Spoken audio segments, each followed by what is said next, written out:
Hello everyone, आज की video में डायरेक्ट प्लेसमेंट फॉर्म और प्रेफरेंस प्लेसमेंट फॉर्म पर बात करेंगे। ये क्या होते हैं, आपको कब सबमिट करवाने हैं और किन लोगों को ज़रूरी है ये सबमिट करवाना। इसी वीडियो में आपको सारी डिटेल्स शेयर करूँगी कि आपको सबमिट करवाना है फर्स्ट स्क्रीनिंग में या नहीं करवाना। लेकिन उससे पहले छोटी सी इन्फॉर्मेशन शेयर करनी थी परसेंटेज के हवाले से। जो मैंने कल वीडियो अपलोड की थी उसमें मैंने कहा था कि एम्बेसी ने इस साल कोई परसेंटेज की रिक्वायरमेंट नहीं रखी। बाद में मैंने मार्कशीट चेक की थी, उसमें जो अंडर ग्रेजुएट के लिए परसेंटेज की रिक्वायरमेंट है वो 85% है, और बीएस और पीएचडी के लिए, एमएस और पीएचडी के लिए आपकी 80% रिक्वायर है। और उसके अलावा बहुत सारे स्टूडेंट्स ने डीएम किया हुआ है स्टडी प्लान के हवाले से, रिसर्च प्लान के हवाले से कि आप हमारा चेक कर लें, हमें बनवा दें। सबसे पहली बात, मैं बिल्कुल ये इनकरेज नहीं करती कि आप एजेंट्स के पास जाएँ, किसी के पास भी जाएँ बनवाने के लिए। लेकिन इतनी ज़्यादा रिक्वेस्ट मुझे डीएम्स आए हैं इस बारे में, तो मैं आप लोगों के लिए ये कर सकती हूँ कि मैं 7-8 स्टूडेंट्स को ले सकती हूँ, इससे ज़्यादा मैं हैंडल नहीं कर सकती। अगर आप लोगों ने रिसर्च प्लान बनवाना है, आप मुझसे गाइडेंस ले सकते हो। ऑफ कोर्स वो पे आपको करना पड़ेगा, मैं इनकरेज नहीं करती, आप खुद कोशिश करें। लेकिन अगर आप बिल्कुल बिगिनर हैं, आपसे नहीं बनाया जा रहा, आपको कुछ भी समझ नहीं आ रहा और आप स्कॉलरशिप के लिए अप्लाई करना चाहते हैं, तो आप मेरी हेल्प ले सकते हैं और वो पेड होगा।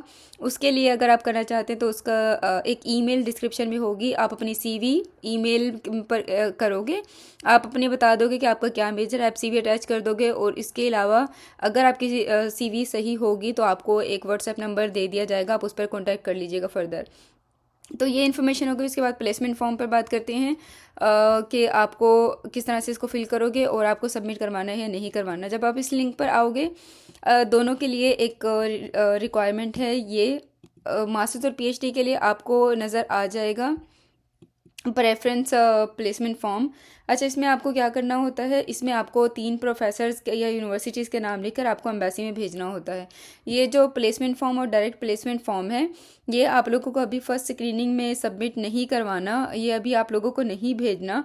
ये जब आपकी फ़र्स्ट स्क्रीनिंग हो जाएगी, फर्स्ट स्क्रीनिंग के बाद जब आपको यूनिवर्सिटीज़ का कहा जाएगा कि आप उनसे कॉन्टैक्ट करें, उनसे एक लेटर लें और वो दोबारा एमएस को जमा करवाएं, तो आपको ये तब जमा करवाना होता है। ये बात हो गई एमएस और पीएचडी के लिए।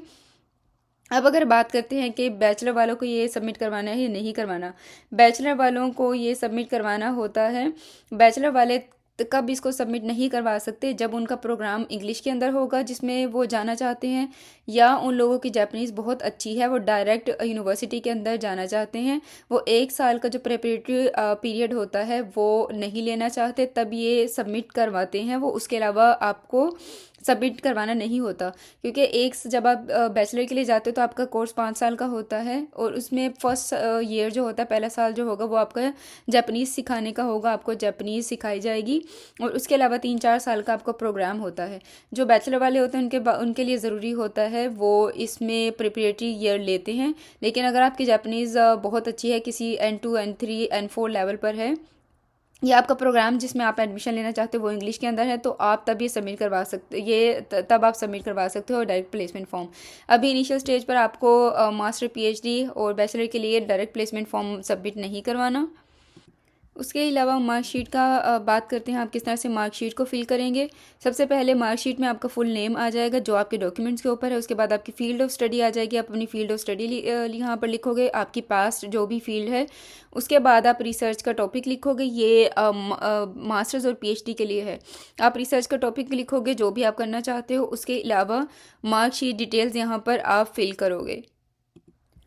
उसके अलावा ये मास्टर्स और पीएचडी के लिए आपकी रिक्वायरमेंट 80% है।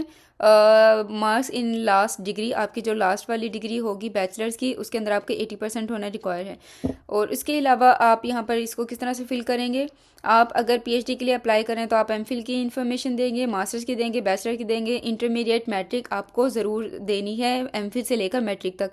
उसके अलावा अपने यहाँ पर मार्क्स लिखोगे, यहाँ पर परसेंटेज लिख दोगे मार्क्स की। सीजीपीए है तो सीजीपीए की परसेंटेज यहाँ पर लिख दोगे। और उसके अलावा इंटरमीडिएट के नंबर और उसकी परसेंटेज आपकी दी हुई होगी ट्रांसक्रिप्ट के ऊपर, तो आप वो लिख दोगे। उसके बाद मैट्रिक की लिख दोगे।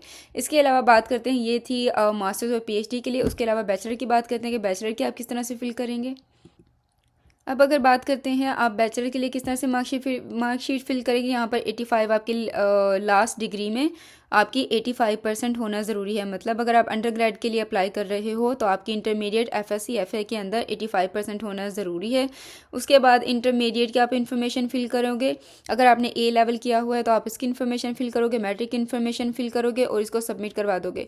और बैचलर के लिए यहाँ पर आप अपने कोर्सेज दोबारा लिखोगे, फर्स्ट चॉइस बता दोगे कोर्स कौन सा है, आपका नंबर वहाँ पर जो जैसे मैंने आपको कल बताया था आप किस तरह से फिल करोगे।